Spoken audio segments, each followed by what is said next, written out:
Hello, नमस्ते, राधे राधे, जय हिंद दोस्तों। मैं पूजा सिंह स्वागत करती हूँ आपके अपने यूट्यूब चैनल श्रीजी ट्यूशन में। मैं उम्मीद करती हूँ कि आप स्वस्थ होंगे और मस्त होंगे। मुझे पता है कि इस समय हर बच्चा ये सोच रहा है कि कवर किसको करें, खुद को रजाई में कवर करें या सिलेबस को कवर करें। तो आपको दोनों करना है, क्योंकि आपका स्वस्थ रहना भी बहुत ज़रूरी है और सिलेबस को कंप्लीट करना भी ज़रूरी है। तो आप खुद को भी कवर करें रजाई में और खुद को रजाई में कवर करके सिलेबस को कवर करें। तो उस दिन हमने शुरू किया था, उस दिन मतलब पिछले क्लास में कल हमने शुरू किया था जी, भारत में राष्ट्रवाद। भारत में राष्ट्रवाद का उदय कैसे हुआ, कैसे भारत की जनता आंदोलनों के लिए उतर गई, कैसे भारत की जनता अंग्रेजों को भगाने पे लग गई जो 200 सालों से उनकी प्रताड़ना को झेल रही थी। तो शायद भारत की जनता में ऐसा कुछ भाव आया होगा कि लग गई है तलब मंजिल की, खुद को आग में झोंक देंगे। मंजिलें कहती हैं मारा जाएगा, हौसले कहते हैं देख लेंगे। उन्हें भी लगा कि बहुत हो गया है, इतने दिनों से हम पे ये शासन कर रहे हैं, हद हो गई है, अब तो आर पार ही करके छोड़ते हैं। तो उसी तरह से अब हमें भी अपने लिए, तो एक बार हम एक काम करते हैं कि जितने पिछले क्लास थी 1 सेकंड के लिए रिवाइज करते हैं उसको, और फिर उसके बाद आज की क्लास को स्टार्ट करें, ताकि आपके दिमाग में वो फिल्म एक बार फिर से छप सके और उसके आगे हम बढ़ें। तो हमने कहा कि भारत में जो राष्ट्रवाद था उसकी कहानी हमने शुरू की थी प्रथम विश्व युद्ध से।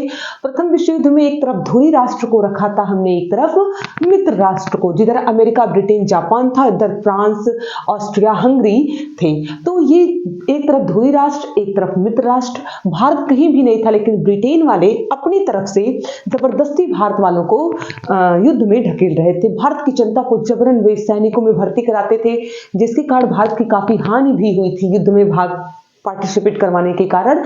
तो भारत में कर भी वसूल करते थे। भारत की जनता के अंदर आक्रोश भरा पड़ा था कि बस कुछ कह दे कोई और हम आंदोलन करने लगे। इसी बीच भारत में एक व्यक्ति का आगमन था। तो हमने कहा जी 1915 में आगमन, 9 जनवरी 1915 को गांधी जी भारत के स्टेशन पर उतरते और कहते हैं कि स्वागत नहीं करोगे हमारा, और भारत वालों ने उनका स्वागत किया। भारत गांधी जी कैसे आए थे?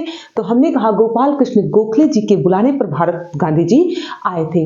गोपाल कृष्ण गोखले जी ने गांधी जी से कहा कि पहले आप एक काम करिए, भारत को भ्रमण कीजिए, भारत को घूमिए, देखिए कि कौन सी चीजें कहाँ कम है, मतलब क्या दिक्कत है, किसको क्या परेशानी है। जमीनी स्तर पे उतर के बात करिए, हवाई बातों से काम नहीं चलने वाला।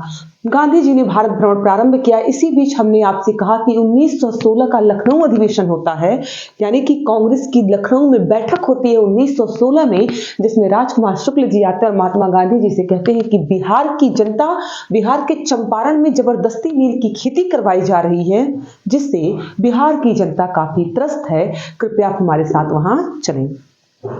राजकुमार शुक्ल जी की बात मानकर महात्मा गांधी, अभी तक तो वो गांधी जी थे, इसके बाद उन्हें महात्मा गांधी कहा गया। तो महात्मा गांधी बिहार के चंपारण जाते हैं। वहां चंपारण में क्या दिक्कत थी? तो हमने कहा जी चंपारण में 3 कठिया पद्धति चलती थी। 3 कठिया पद्धति क्या थी? नील की खेती को लेकर एक प्रावधान था, एक नियम था कि जिसके पास 20 कट्ठा जमीन होगी उसमें से वो 3 कट्ठे जमीन पर नील की खेती करेगा। गांधी जी ने यहाँ पे आंदोलन किया और लोगों को नील की खेती से मुक्ति दिलाई, जबरन की नील की खेती से मुक्ति दिलाई। फिर हमने कहा जो उसके बाद ये कब हुआ? तो 1917 में। फिर हम आगे बढ़े, हमने कहा 1918 में, ये जो तीनों हैं, एक 1917 में और फिर दूसरा 1918 में। हमने कहा 1918 में गांधी जी पहुंच जाते हैं अहमदाबाद। अहमदाबाद मिल मजदूर आंदोलन हो रहा था, क्योंकि उस साल वहां पर प्लेग नामक बीमारी फैली थी। वहां के जो मिल मजदूर थे वो बोनस की मांग कर रहे थे लगातार, और सरकार और जो कंपनी के मालिक थे वो बोनस देने को तैयार नहीं थे। ये 50% बोनस मांग रहे थे, वो 20% पे खड़े हुए थे। गांधी जी ने दोनों की बिचवाई की, बीच में बात बनाई, और कितने परसेंट पर? तो हमने कहा जी 35% पर बात को क्लियर किया। जनता भी खुश थी, मतलब मान गई थी, और ब्रिटिश भी देने को तैयार थे। इसके बाद वहीं पर 1918 में ही, बगल में ही गुजरात के खेड़ा में, कहाँ पे? खेड़ा में। ये कहाँ है? गुजरात में है। यहाँ पर भारी अकाल पड़ने के कारण उस साल वहां सूखा पड़ गया था, फसल नष्ट हो गई थी, जबरन लोग टैक्स वसूल कर रहे थे, और यदि अगर कोई टैक्स नहीं दे पा रहा था तो उसकी जमीनों को क्या कर रहे थे? ये जब्त कर रहे थे। तो 1918 में गांधी जी यहाँ पहुंचते हैं, यहाँ के लोगों के साथ आंदोलन करते हैं और भूख हड़ताल पे बैठते हैं और यहाँ की जनता यानी कि सत्याग्रह के बाद यहाँ की जो सरकार थी वो लगान को माफ करती है और लोगों की ज़मीनें उन्हें वापस कर देती है। इस प्रकार ये तीनों गांधी जी के सफल आंदोलन होते हैं और इससे गांधी जी की पूरे भारत में एक अलग ही ख्याति हो जाती है। पूरा भारत, हमने कहा समूचा भारत, उस वक्त गांधी जी की ओर टकटकी लगाए देख रहा था कि ये कोई ऐसा व्यक्ति है जो भारत में अमूल चूल परिवर्तन करेगा, हमें आजादी दिलाएगा, हमारे जीवन स्तर में सुधार लाएगा। इसके बाद हमने कहा कि ये तीनों आंदोलन हमने देख लिया था। चंपारण 1917 में, आपको याद रखना होगा, अहमदाबाद 1918 में और फिर ये भी 1900। ऐसे मत याद रखिए, आप ऐसे याद करिए। कहानी कहाँ से शुरू हुई? 14 से। 14 में प्रथम विश्व युद्ध, 15 में गांधी जी वापस आए, 16 में लखनऊ अधिवेशन आए थे मिलने राजकुमार शुक्ल जी और 17 में गांधी जी चंपारण पहुंचे, 18 में अहमदाबाद पहुंच गए और 18 में अहमदाबाद गुजरात पास पास था तो एक ही साल में दोनों का काम निपट गया था। फिर हम आए अराजक और क्रांतिकारी अपराध अधिनियम पे। इसी को एक नाम से हमने जाना, हमने कहा इसी को कहते हैं रॉलेट एक्ट। क्या कहते हैं? रॉलेट या रॉलेट एक्ट। 1919 रॉलेट क्यों पड़ा? क्योंकि ये जो कमेटी बनी थी इसके जो अध्यक्ष थे वो जस्टिस सिडनी रॉलेट, उनका नाम जस्टिस सिडनी रॉलेट था। सदस्यों की एक कमेटी बनाई गई जिसके द्वारा एक अधिनियम पारित किया गया। इसे बिना वकील, बिना दलील, बिना अपील, बिना वकील का कानून, ना तो दलील पेश होगी, ना तो अपील की जाएगी और ना ही वकालत, सीधे क्या करते थे, ये सजा सुनाते थे। बेसिकली ये जो अधिनियम था ये हमारे क्रांतिकारियों को सीमित करने के लिए कि ये क्रांति न कर सके, इसमें कई ऐसे कानून बनाए गए जो भारत के लोगों की स्वतंत्रता को जो थोड़ा बहुत थी भी उसको भी बाधित करते थे। इसका एक कानून ये भी था कि अगर किसी को ये बस बात करते हुए सुन लेते थे कि आपस मतलब शक हो जाए केवल कि ये क्रांति करेंगे तो ऐसे को वो 2 वर्ष की जेल डाल देते थे। ना कुछ सुनवाई होती थी, ना कुछ होती थी। भारत वाले इसका बहुत बढ़ चढ़ कर विरोध किए और इसी के विरोध करते करते हर जगहों पर विरोध हुआ। जब पहुंचते हैं पंजाब में तो पंजाब के विरोध के तहत ही पंजाब के 2 बड़े नेता डॉक्टर सत्यपाल और डॉक्टर किचलू को कर लिया जाता है गिरफ्तार। इनकी गिरफ्तारी के विरोध में ही 13 अप्रैल 1919 को जलियांवाला बाग में वहां की जनता, कुछ लोग वहां घूमने, मेला देखने, त्योहार मनाने गए थे तो कुछ लोग बातचीत करने भी गए थे कि वहां बातचीत कर ली जाएगी। तो जलियांवाला बाग में सब इकट्ठा होते हैं। इसी बीच जनरल डायर ने, किसने? आप कहेंगे जी जनरल डायर, सेनापति था वहां का। जनरल डायर ने इस जनता पर, निहत्थे जनता पर गोली चलवा दी और न जाने कितने लोगों की जान गई। एक बड़ा नरसंहार के नाम से, इसलिए इसको जानते भी हैं जलियांवाला बाग हत्याकांड। भारत वालों की बहुत मांग करने पर अंग्रेजों ने एक कमेटी बनाई जिसका नाम रखा गया हंटर आयोग। हंटर आयोग के द्वारा इसकी जांच बैठाई गई कि इन्होंने गलत किया है, लेकिन हंटर आयोग ने फिर अपनी वही क्रूरता दिखाई और जनरल डायर को निर्दोष करार दिया कि इन्होंने कुछ गलत नहीं किया। ये जनता मार्शल लॉ लगा था, ये लोग माने नहीं, ये लोग क्रांति कर रहे थे, इसलिए इन्होंने अपने बचाव में गोली चलवा दी। इसके बाद हमने कहा ये रहा जलियांवाला बाग हत्याकांड 1919 में हुआ। कब हुआ था? तो आप कहेंगे 13 अप्रैल। ये कुछ डेट याद रखिए। देखिए मैं आपको दोनों चीजों पे तैयार कर रही हूँ। मैं बेसिकली आपको फैक्ट भी बता रही हूँ और मैं आपको कहानी भी, ताकि आपका कॉन्सेप्ट भी क्लियर हो और आपको जो 20 नंबर 1 लाइनर क्वेश्चन ऑप्शनल आते हैं वहां आपका फैक्ट भी क्लियर होता रहे। ठीक, तो फिर एक आता है खिलाफत आंदोलन। 1919 में चला था खिलाफत आंदोलन। खिलाफत आंदोलन क्या था? आपने देखा था प्रथम विश्व युद्ध में इधर मैंने कहा था ब्रिटेन था और इधर मैंने कहा था धुरी राष्ट्र की ओर इधर था क्या नाम है उसका, तुर्की। ठीक, तुर्की में खलीफा का पद होता था। जैसे हमारे हम संत महात्मा होते हैं ना, जिसको हम पूरे विश्व गुरु ऐसा कुछ मानते हैं, तो मुसलमानों का एक खलीफा का पद हुआ करता था। पूरे विश्व के मुसलमान इसके प्रति ईमानदार थे, मतलब ये हमारे देवता ऐसा मानते थे।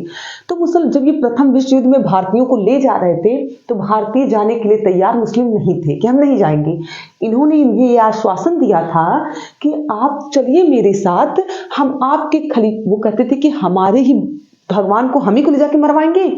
तो इन्होंने कहा था कि हम आप खलीफा के पद को कुछ नहीं करेंगे, वैसे का वैसे ही रहने देंगे। अतः भारतीयों ने इनका साथ दे दिया था, भारतीय मुसलमानों ने।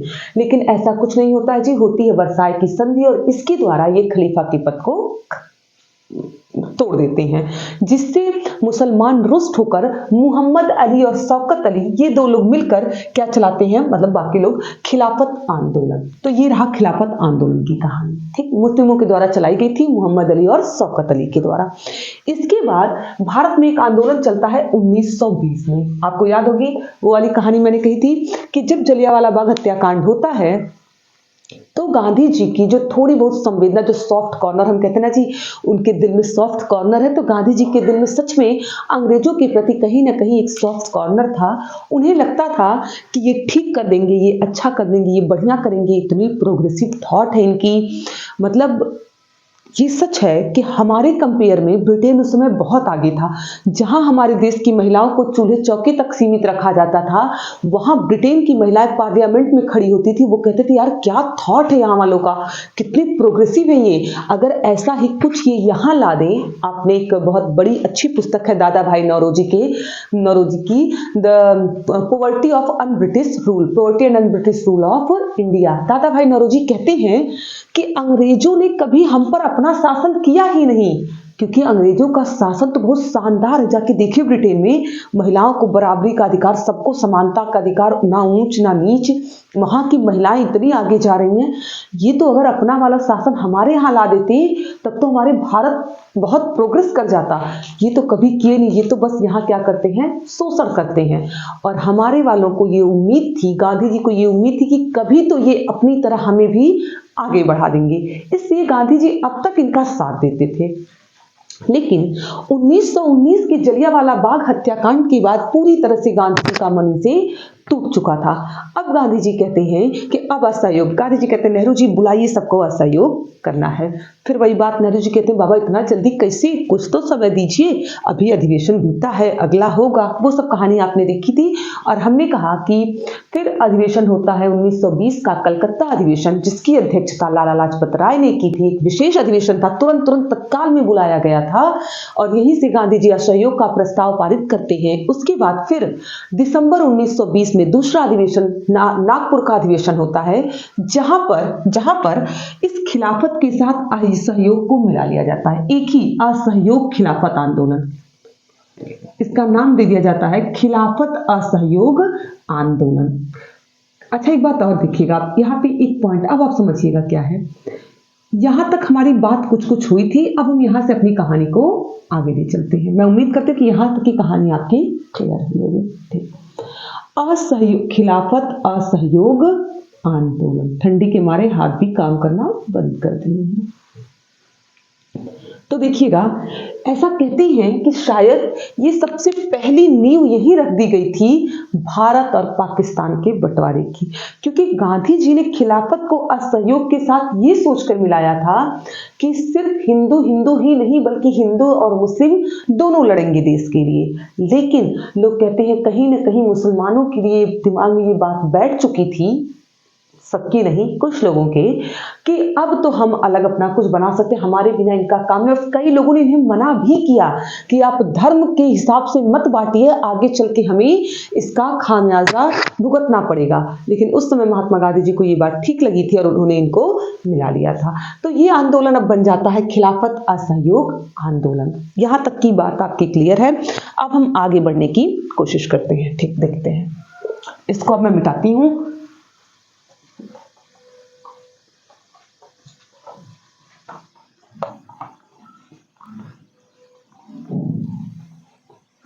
अब इन सब चीजों का आपको अब जब काम पड़ेगा तो देखेंगे, हम इधर से अपना काम चलाते हैं। ठीक, हम अपने यहाँ तक के पॉइंट्स को हमने क्लियर किया था। क्लास बहुत बड़ी हो जा रही थी, इसलिए मैंने इसको वहीं पे रोक दिया था।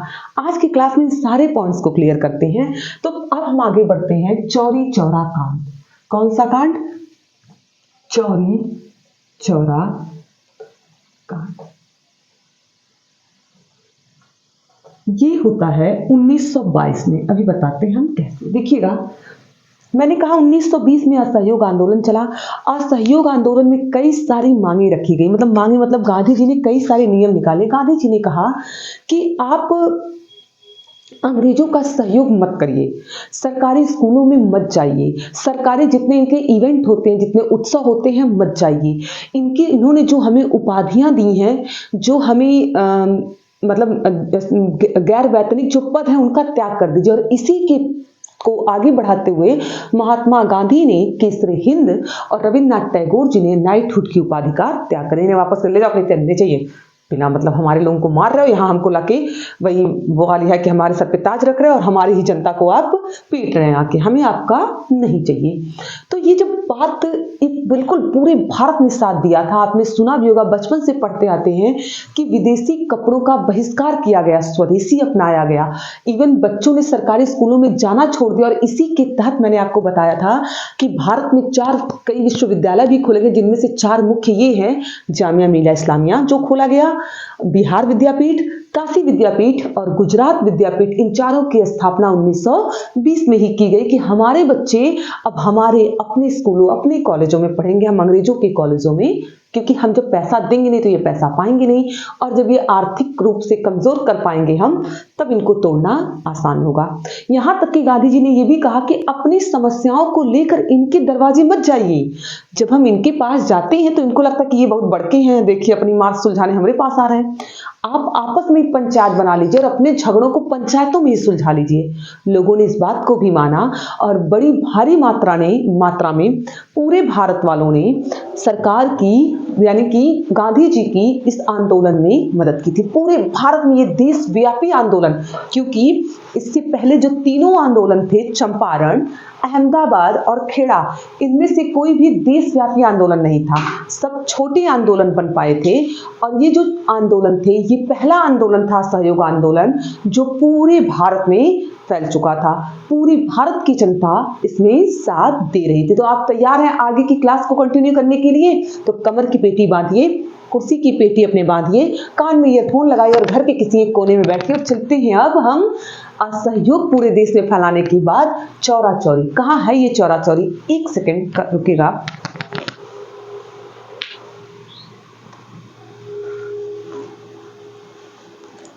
चौरा चौरी ये जो है, ये गोरखपुर के जिले में है। कहाँ पर है? उत्तर प्रदेश का एक जिला है गोरखपुर। कहाँ? यूपी का एक जिला है गोरखपुर। वहीं पे एक जगह है ये चौरी चौरा। यहाँ होता क्या, ध्यान दीजिए। जब पूरे विश्व में असहयोग आंदोलन फैला था तो उस समय गांधी जी ने कौन सा पथ अपनाया था? अहिंसा का। गांधी जी अहिंसा और सत्य के पुजारी थे। जगह जगह हम बैठक कर रहे थे, आंदोलन कर रहे थे, लेकिन हिंसा कहीं भी नहीं थी। लेकिन ये ठहरे गोरखपुर। यूपी वाले तो बिना रिवॉल्वर तो कहाँ से माने अहिंसा और सत्य। इन्होंने क्या कर दिया, इन्होंने गोरखपुर की चौरी चौरा में एक पुलिस चौकी में आग लगा दी। किसमें? एक पुलिस चौकी में आग लगा दी, जिसमें 22 पुलिसकर्मी, कितने? 22 पुलिसकर्मी मारे गए। कितने पुलिसकर्मी मारे गए? 22 पुलिसकर्मी। अच्छा, ये काम कब हुआ था ये भी देखिएगा, ये तो मुझे नहीं। 4 फरवरी 1922 की। ये घटना कब की है? 4 फरवरी 1922 की। आपने क्या कहा? हमने कहा जी चौरी चौरा कांड ये कहता है कि उत्तर प्रदेश के गोरखपुर जिले में एक चौरी चौरा नामक स्थान पर वहां की जनता गुस्से से पागल थी। वहां की पुलिस उन पर प्रताड़ित कर रही थी और गुस्से से बौखलाई जनता क्या करती है कि पुलिस चौकी में ही आग लगा देती है और 22 पुलिसकर्मी मारे गए। ये बात 10 फरवरी को, कब? 10 फरवरी को। गांधी जी उस समय गोरखपुर में नहीं थे, बारदौली में थे। कहाँ थे? बारदौली में। गांधी जी उस समय बारदौली में थे। बारदौली में गांधी जी को ये बात बताई जाती है कि गांधी जी, गोरखपुर वाले तो कांड कर गए, मानने वाले थे नहीं। गांधी ने कहा यार इतना तो बताए थे, बिल्कुल करीब पहुंचे थे हम आजादी के, सारा गुड़ गोबर। कहते थे हाँ इन्होंने कांड करे, जो हमने कहा था अहिंसा अहिंसा अहिंसा, ये तो हिंसा कर गए, अब क्या करें? गांधी जी ने कहा ये बात है, गोरखपुर वाले तो कही है बतिए है बाबा, आपको नहीं पता, ये लोग काम कर गए। तो गांधी जी क्या करते हैं, 12 फरवरी को असहयोग आंदोलन वापस, क्या कर लेते हैं? असहयोग आंदोलन वापस। अब 1 मिनट आप समझिएगा, यहाँ पे रुकिएगा। असहयोग आंदोलन वापस ले लेते। गांधी जी कहते हैं आज से पूरे भारत में असहयोग बंद। क्योंकि जो आंदोलन हम अहिंसा कह के लेके चले थे, अब वो अहिंसा नहीं रहा, अब ये हिंसात्मक बन चुका है, अहिंसात्मक रह ही नहीं गया, इसलिए हम इसको बंद करते हैं। तो क्या बंद हो गया? बंद तो हुआ, लेकिन पूरे भारत में, पूरे भारत वालों ने गांधी जी का विरोध किया और सही भी किया, क्योंकि सबने ये कहा, अपनी जगह सब सही थे। गांधी जी ने कहा कि यह हिंसात्मक बन गया, सबने कहा हम मानते हैं, लेकिन जब आपको आंदोलन करना होता तो आप हमें बुलाते हैं सबको कि चलो चलो चलो करते हैं, और जब आंदोलन बंद करना हुआ तो आपने एक बार भी हमसे पूछना जरूरी नहीं समझा। कई बड़े नेता, पंडित जवाहरलाल नेहरू, गोपाल कृष्ण गोखले, कई बड़े बड़े नेता कहते एक बार तो बात किया होता, आखिर हम भी आपके साथ हैं, आप हमें कुछ समझते ही नहीं है। शायद हम कोई दूसरा रास्ता निकाल पाते, शायद इतना करीब पहुंचे थे जब आजादी, आपने कहा था कि 2 वर्ष में आजादी देंगे और पूरा भारत आपके साथ खड़ा रहा, सबने नौकरी छोड़ दी, कपड़े जला दिए, स्कूल छोड़ दिए, सब छोड़ दिया, और आप झट से हाथ उठा के कह देते कि असहयोग वापस। गांधी जी कहते हैं हाँ, लेकिन इसी बीच जब ये पुलिस चौकी में आग लग गई थी तो ये आंदोलन गांधी जी की वजह से हुआ था। इसी बीच इनको क्या कर दिया जाता है? गिरफ्तार। अंग्रेज किसको करते हैं? गांधी जी को गिरफ्तार। कितने सालों के लिए? 6 साल के लिए। गांधी जी को 6 साल की जेल, 6 साल की सजा, यानी 6 साल के लिए जेल होती। लेकिन अपने गांधी जी भी बहुत चालाक थे, जैसे जेल होती थी चुपचाप से खाना पीना छोड़ देते थे आराम से। गांधी जी थोड़ा खाना वाला कम खाने लगे, बीमार पड़ गए, और अंततः ये जो 6 साल की जेल दिए थे ना, 2 साल बाद 1924 में गांधी जी को कर दिया जाता है रिहा। 1924 में, मैं लिख देती हूँ, 1924 में गांधी जी को रिहा कर देते हैं। तो क्या समझ में आया आपको? हमें ये समझ में आया कि असहयोग और खिलाफत को मिलाकर पूरे भारत में असहयोग, खिलाफत, असहयोग आंदोलन चलाया गया। ये आंदोलन अपने बिल्कुल चरम पे था ही कि उसी समय हमारे यूपी वाले भाई, जो कि बिना कट्टा रिवॉल्वर की बात ही नहीं करते, उन्होंने कांड कर दिया। उन्होंने किया क्या कि यहाँ की जो आक्रोशित जनता थी, चौरी चौरा की, गोरखपुर की, इन्होंने एक पुलिस चौकी में आग लगा दी, और आग लगने के कारण उसमें 22 पुलिसकर्मी मारे गए, उनकी जान चली गई। ये बात गांधी जी को 10 फरवरी को पता चलती है, और जैसे ही गांधी जी को 10 फरवरी को बारदोली में, उस समय गांधी जी सत्याग्रह कर रहे थे, वहां ये बात पता चलती है, और गांधी जी उसी समय 12 फरवरी को 1922 को असहयोग को वापस लेते हैं। इसी के तहत गांधी जी को गिरफ्तार किया जाता है और 6 साल की सजा सुनाई जाती है। क्योंकि 6 साल की सजा तो सुनाई जाती है, लेकिन उससे पहले ही गांधी जी का स्वास्थ्य खराब हो चुका था। खराब स्वास्थ्य होने के कारण गांधी जी को 2 वर्ष बाद, यानी 1924 में ही जेल से रिहा कर दिया जाता है। तो आपका यहाँ तक का टॉपिक आज क्लियर होगा। चौरी चौरा कांड 1922। आप लिखेंगे 4 फरवरी 1922। हम पूरा अच्छे से लिख देते हैं, 4 फरवरी 1922। ठीक, मैंने आपको पहले भी कहा था, अभी भी कहती हूँ कि ये सारे नोट्स आपको पीडीएफ के फॉर्म में मिल जाएगी। तो आप सिर्फ ऐसे फ्लो चार्ट बनाते चलिए और लिखते चलिए। जो मैं बोल रही हूँ सेम लैंग्वेज आपको नोट्स में मिलेगी, क्योंकि ऑब्वियसली कि बोल मैं रही हूँ तो नोट्स भी मैंने ही प्रिपेयर की होगी आपके लिए। अब हम बढ़ते हैं साइमन कमीशन की ओर। आप यहाँ तक एक बार नोट डाउन कर लीजिए, फिर हम साइमन कमीशन की ओर आगे बढ़ते हैं। यहाँ तक हो गया आपका। अब हमारी कहानी आगे बढ़ती है। ये तो रहे 1924 तक की। इस बीच कई काम हुए, काकोरी कांड हुआ जैसे कि, लेकिन आपको उन सब चीज़ों की भी ज़रूरत नहीं है, क्योंकि आपके सिलेबस में वो नहीं दिया है। तो हमें क्यों बिना मतलब माथापच्ची करना। अभी हमारा उद्देश्य एग्ज़ाम पास करना है, ना कि इतिहासकार बनना है। तो हम एग्ज़ाम पास करने के और कदम बढ़ाते हैं। अगला टॉपिक हमारा है साइमन कमीशन। साइमन कमीशन, ठीक, ये क्या है साइमन कमीशन? तो अभी मैं आपको समझाती हूँ। आपको याद होगा, नहीं याद होगा तो मैं बताती हूँ। साइमन कमीशन हमने 1919 में एक इनका अधिनियम आया था, जिसका नाम था मॉन्टेग्यू चेम्सफोर्ड अधिनियम। क्या नाम था जी? मॉन्टेग्यू चेम्सफोर्ड अधिनियम, जिसके तहत ये भारत वालों के लिए कुछ कानून, कुछ नियम बनाए थे।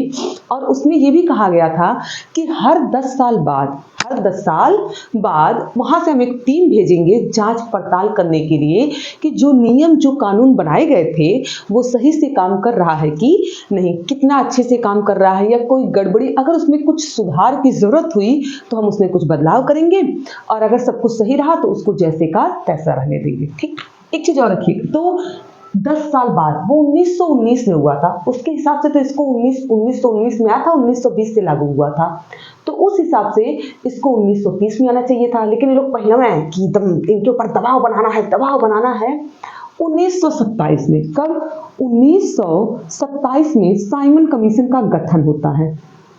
8 नवंबर 1927 को, मैं डेट भी लिख देती हूँ, आपको इसकी जरूरत नहीं पड़ेगी, बस जानते रहिए। 8 नवंबर 1927 को साइमन कमीशन का गठन होता है और 3 फरवरी 1928 को भारत आता है। साइमन कमीशन कहाँ आता है? भारत में आगमन होता है साइमन कमीशन का, या भारत आता है, भारत में आता है, लिख लीजिए, बात खत्म। 3 फरवरी, आपसे पूछेगा कि साइमन कमीशन भारत कब आया, आप लिखेंगे 1928। अगर डेट भी रही तो आप याद रखेंगे 3 फरवरी 1928 को साइमन कमीशन भारत आता है। इसे श्वेत कमीशन भी कहा गया। क्या कहा गया? श्वेत कमीशन। क्या है? अभी पहले इसके कुछ फैक्ट जान लेते हैं, फिर थ्योरी देखते हैं। इसे श्वेत कमीशन भी कहा गया। श्वेत कमीशन, यहां तक क्लियर है जी? यस बॉस, क्लियर है यहां तक। ये क्या था? ये 7 सदस्य थे। इसमें कितने थे? आप लिखेंगे 7 सदस्यों की एक कमेटी थी। ये 7 सदस्यों की एक कमेटी थी, बात खत्म। 7 सदस्यों की एक कमेटी थी, यानी कि साइमन कमीशन, यानी 7 लोग इसमें आए थे। और वो 7 लोग क्या करने आए थे? तो वो 7 लोग देखने आए थे कि जो 1919 में नियमों हम लगा के गए थे वो सही से चल रहा है कि नहीं, कोई दिक्कत तो नहीं आई। अंग्रेज अरे कहीं भारतीय अपनी मनमानी तो नहीं कर रहे हैं, फिर उनके ऊपर कुछ दबाव डालते हैं। यही सोच के ये भारत आए थे 1928 में। लेकिन भारत वाले भी तैयार बैठे थे, भारत वालों को स्वीकार नहीं था। भारत, और एक चीज और है, इनमें 7 जो ये थे ना, अंग्रेज थे। 7 सदस्य अंग्रेज थे, ब्रिटिशर्स थे। इनमें कोई भी भारतीय, आप लिखेंगे कोई भारतीय नहीं था, कोई भी भारतीय नहीं शामिल था, भारतीय नहीं था। अच्छा, ये किसके कहने पर? अंग्रेज थे, सारे अंग्रेज थे। ये किसके कहने पे? इरविन के कहने पर। यहाँ आप लिख लेंगे इरविन के कहने पर। इरविन बहुत महान बन रहे थे, तो समझ में आएगा। इरविन के कहने पर इरविन ने कहा कि इनमें हम भारतीयों को नहीं लेते हैं, सारे अंग्रेज सदस्यों को लेते हैं। अच्छा ठीक। भारत वाले इसका विरोध कर रहे थे। भारत वाले ने कहा बड़ी अजीब बात है, आप हमारे लिए कानून बनाने आ रहे हैं, हमारे देश में आ रहे हैं, हमसे पूछिए तो सही कि हमको क्या दिक्कत है, क्या अच्छाई है, क्या बुराई है। एक बार हम इसमें किसी को हमारा कोई दिख ही नहीं रहा है, अपने आप खुद ही कुल नियम बना लेंगे। पर इन्होंने माना नहीं। तो भारतीयों ने इसका विरोध किया और इसी आधार पर किया कि ये साइमन कमीशन हमारे लिए है कि भारत में क्या सही है क्या गलत है। किसी भारतीय को तो रख लीजिए, वो बताएगा ना कि क्या सही है क्या गलत है। हम में से कोई है ही नहीं और आप बना ले रहे हैं नियम, हम इसे अस्वीकार करते हैं।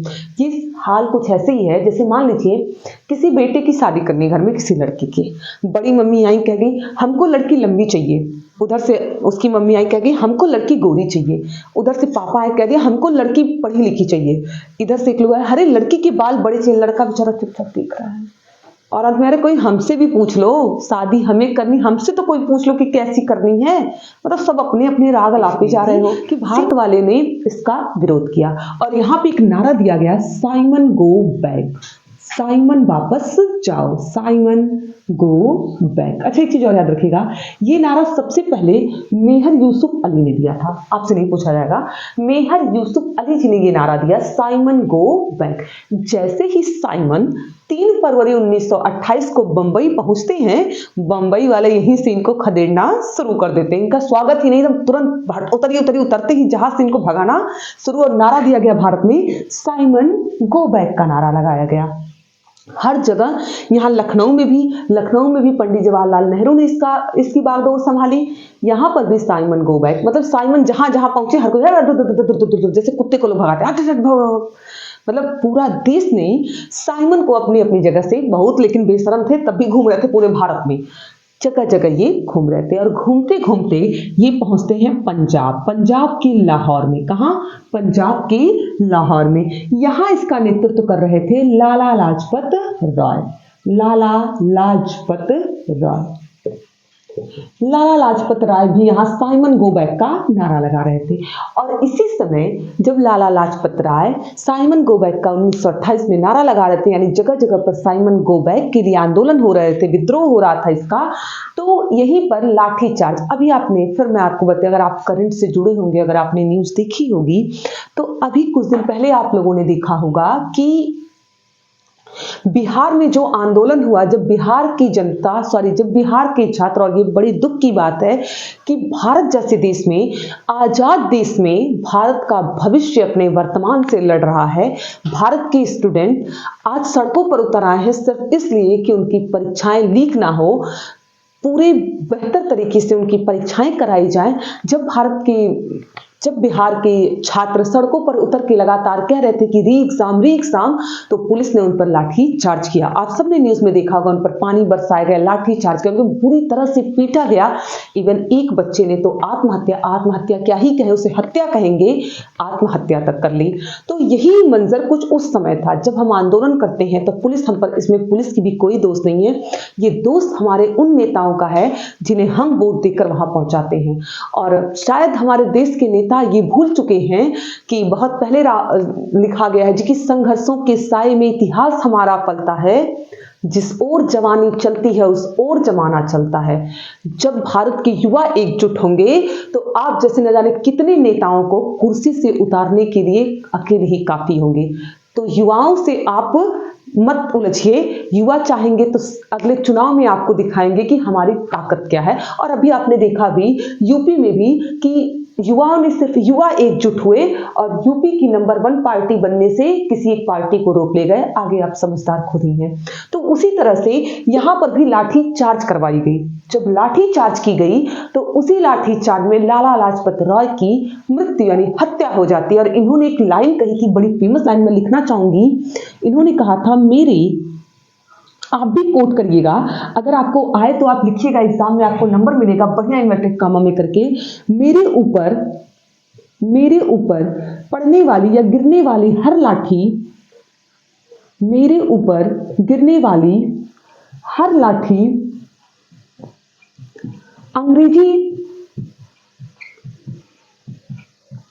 अंग्रेजी हुकूमत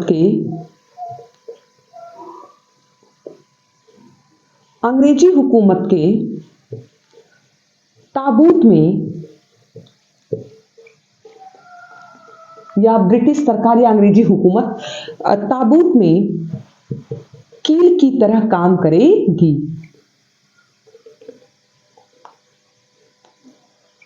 कील का काम करेगी, क्योंकि उन्होंने ये कहा कि तुम मुझे मार, मैं तो मर जाऊंगा, लेकिन मेरे भारत की जनता इसका बदला तुमसे लेगी।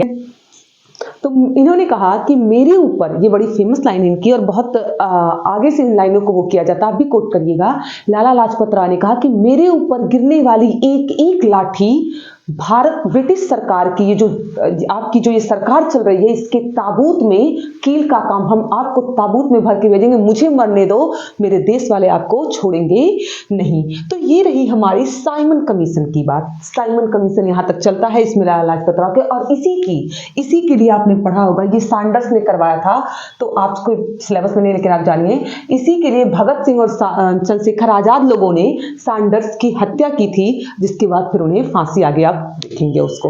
ठीक, तो यहां तक आपकी बात क्लियर हुई। जब लाला लाजपत राय की मृत्यु हो जाती है 1928 में, साइमन गो बैक का नारा लग जाता है। अब हमारी कहानी बढ़ती है 1929 की ओर, जहां अब हम पूर्ण स्वराज की मांग करेंगे। अब हम बिल्कुल उब चुके हैं। हम कहते हैं अब अंग्रेजों के सामने ना घुटने टेकना है, ना कोई बातचीत करनी है, सीधे कहिए अब पूर्ण स्वराज चाहिए तो चाहिए। तो आप एक बार इस फ्लो चार्ट को बना लीजिए। हमने क्या कहा, हमने कहा साइमन कमीशन का गठन 8 नवंबर 1927 को होता है। ये भारत में 3 फरवरी 1928 को आता है। साइमन कमीशन क्या था, अंग्रेज अधिकारियों के 7 लोगों की एक कमेटी थी, इसे श्वेत कमीशन भी कहा गया। इन 7 में कोई भी भारतीय नहीं था। इसी आधार पर भारतीयों ने इसका विरोध किया कि यदि कानून हमारे लिए बनाए जा रहे हैं तो इसमें कोई भारतीय क्यों नहीं है, हम इसे स्वीकार नहीं करेंगे। और जगह जगह पर साइमन गो बैक के नारे लगाए गए। जैसे ही ये 3 फरवरी 1928 को बंबई में पहुंचते हैं, जहाज से उतरते हैं, सबसे पहले साइमन गो बैक का नारा लगाया गया। पूरे भारत में, लखनऊ में पंडित जवाहरलाल नेहरू ने इसका नेतृत्व किया, तो पंजाब के लाहौर में लाला लाजपत राय ने इसका कड़ा विरोध किया और इसी समय सैंडर्स ने लाठीचार्ज करवा दी, जिसमें लाला लाजपत राय की मृत्यु हो जाती। और लाला लाजपत राय ने ये लाइन कही थी कि मेरे ऊपर पड़ने वाली एक एक लाठी अंग्रेजी हुकूमत में, अंग्रेजी सत्ता के ताबूत में कील की तरह काम करेगी। तो ये आपका 1928। अब हम बढ़ते हैं 1929 की ओर। एक बार यहां तक की कहानी को आप नोट डाउन कीजिए फ्लो चार्ट में, फिर आगे बढ़ते हैं हम 1929 में।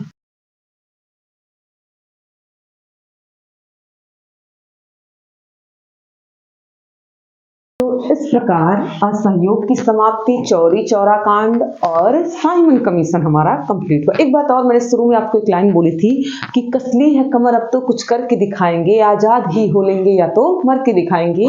मैंने कहा था जी ये अशफाक उल्ला खां जी की लाइनें हैं, उन्होंने ये असहयोग के समय ही किया था। और अशफाक उल्ला खां जी भी कहीं दूर के नहीं, हमारे उत्तर प्रदेश के फैजाबाद जो वर्तमान अयोध्या है वहां के रहने वाले थे। तो ऑब्वियस है कि गोरखपुर में एक घटना हुई जिसके कारण गांधी जी ने वापस लिया। तो आक्रोश में, मतलब आक्रोश में यानी कि अपना दुख व्यक्त करने के लिए अशफाक उल्ला खां जी ने इन लाइनों को लिखा था।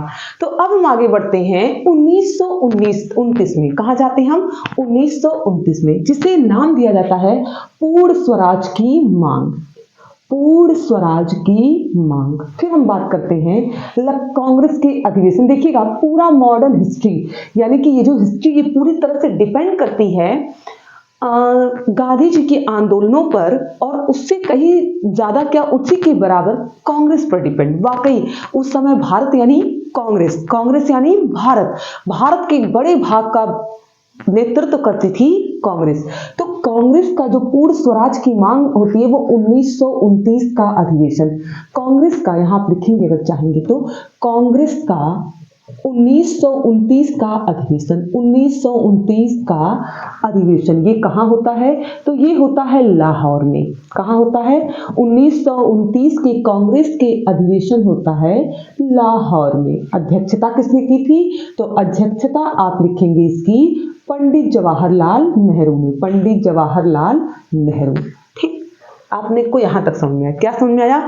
हमने कहा जी हमें समझ में ये आया कि अक्टूबर 1929 में ये अधिवेशन होता है। कहां पर होता है? लाहौर में होता है, जिसकी अध्यक्षता करते हैं पंडित जवाहरलाल नेहरू। यहीं पर इन्होंने कहा पूर्ण स्वराज चाहिए अब हमें। अच्छा, आपको लगा होगा कि पूर्ण स्वराज अभी क्यों चाहिए मैम? तो इससे पहले ये क्या मांग रहे थे? तो हाँ, इससे पहले भारत वालों ने कभी पूर्ण स्वराज नहीं मांगा था। इससे पहले वो डोमेनियन स्टेटस, डोमेनियन स्टेटस क्या होता है? जैसे ये कहते थे सरकार अब बहुत बढ़िया है, अंग्रेजों तुम बहुत अच्छे आदमी हो, जैसे हो वैसे रहो, बस इतना कर दो कि है केंद्र में तुम रहो, जैसे केंद्र में ऊपर आप ही रहिए, लेकिन है नीचे नीचे का है पूरा राज्य है, जिला कुल हम लोग देखेंगे। ये नीचे वाला मांग रहे थे, कहते आप केंद्र में रहिए, मत जाइए, आप बढ़िया हैं, आप सब ठीक है, यहाँ का शासन आपका, मान लीजिए मोदी जी रहे और नीचे नीचे नीचे नीचे दूसरे की सरकार हो, ऐसे। तो ये कहते थे ये स्थानीय स्वायत्ता, डोमेनियन स्टेटस, ये नीचे नीचे वाले अधिकारियों की पद हमें दे दीजिए। पर पहली बार इन्होंने यहाँ पे कहा कि अब आप कहीं मत रहिए, छोड़ के भागिए। 1929 में इन्होंने पूर्ण स्वराज की मांग की, पूर्ण स्वराज की मांग की। और आपको बता दें कि यहीं पर इन्होंने 31 जनवरी 1929 को, सॉरी 31 दिसंबर 1929 को, 31 दिसंबर 1929 को रावी नदी के तट पर, किस पर? रावी नदी के तट पर रात के 12 बजे रावी नदी के तट पर तिरंगा फहराया। क्या फहराया? तिरंगा फहराया, तिरंगा फहराया और पूर्ण स्वराज की घोषणा की। तिरंगा फहराया और पूर्ण स्वराज की कि आज से हमें अब क्या चाहिए? पूर्ण स्वराज, पूर्ण स्वराज की घोषणा की। और इतना ही नहीं, एक काम और किया गया था इसी दिन कि 26 जनवरी 1930 को, 26 जनवरी 1930 को पूर्ण स्वतंत्रता दिवस के रूप में मनाया गया। पूर्ण स्वतंत्रता दिवस, पूर्ण स्वतंत्रता दिवस के रूप में घोषित किया कि हम इसी दिन पूर्ण स्वतंत्रता दिवस मनाएंगे। पूर्ण स्वतंत्रता दिवस के रूप में मनाया है। क्या मिला आपको? आपने कहा कि 1929 में एक अधिवेशन होता है, किसका? कांग्रेस का। कहाँ होता है? लखनऊ में।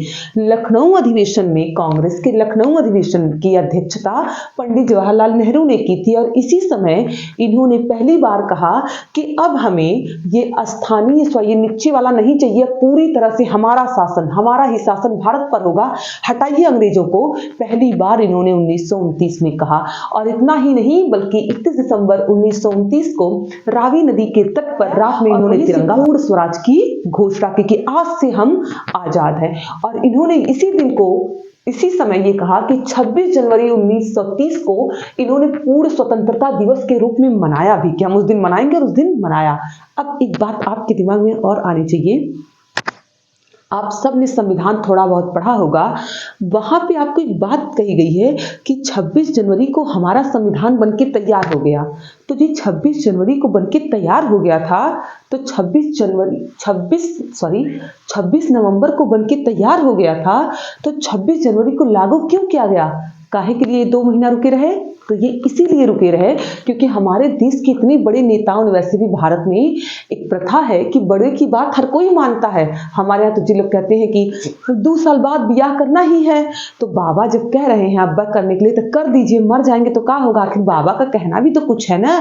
तो ऐसे कह के तो लोग ब्याह करवा देते हैं, जिंदगी कितने बड़े बड़े फैसले ले लेते हैं क्योंकि बड़ों का कहना, और अच्छा भी है, ये हमारी प्रथा, ये हमारी परंपरा है, हमारी संस्कृति है कि हम बड़ों की बातों को सर्वोपरि करते हैं। तो उसी तरह से इन्होंने कहा था कि 26 जनवरी, इसीलिए 26 नवंबर को बनने के बाद भी हमारे देश वालों ने 2 महीने इंतजार करके 26 जनवरी 1950 को संविधान लागू किया था। तो ये कहानी रही 26 जनवरी को संविधान गणतंत्र दिवस मनाने की। क्या समझा हमने? हमने ये समझा कि 31 दिसंबर 1929 को तिरंगा फहराया, पूर्ण स्वराज की मांग की, और 26 जनवरी 1929 को पूर्ण स्वतंत्रता दिवस के रूप में मनाया गया। क्या यहाँ से काम बन गया? अभी यहाँ से काम नहीं बना। इन्होंने कहा अब हम अंग्रेजों के खिलाफ डट कर खड़े होंगे, डट के लड़ाई करेंगे। अब इसके बाद कहानी आगे बढ़ती हमारी 1930 की ओर। 29 तक की तो खत्म हो गई, अब कब कहानी बनती है हमारी? 1930 की ओर। तो हम आगे बढ़ते हैं 1930 की कहानी को लेकर।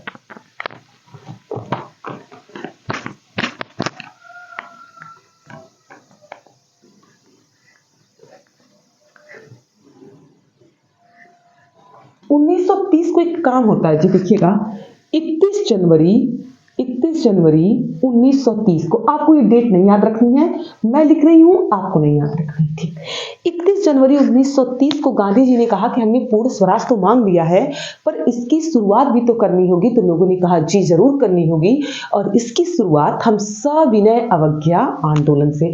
अब आप किसकी ओर बढ़ रहे हैं? तो आप कहेंगे कि हम बढ़ रहे हैं सविनय अवज्ञा की ओर। किसकी ओर?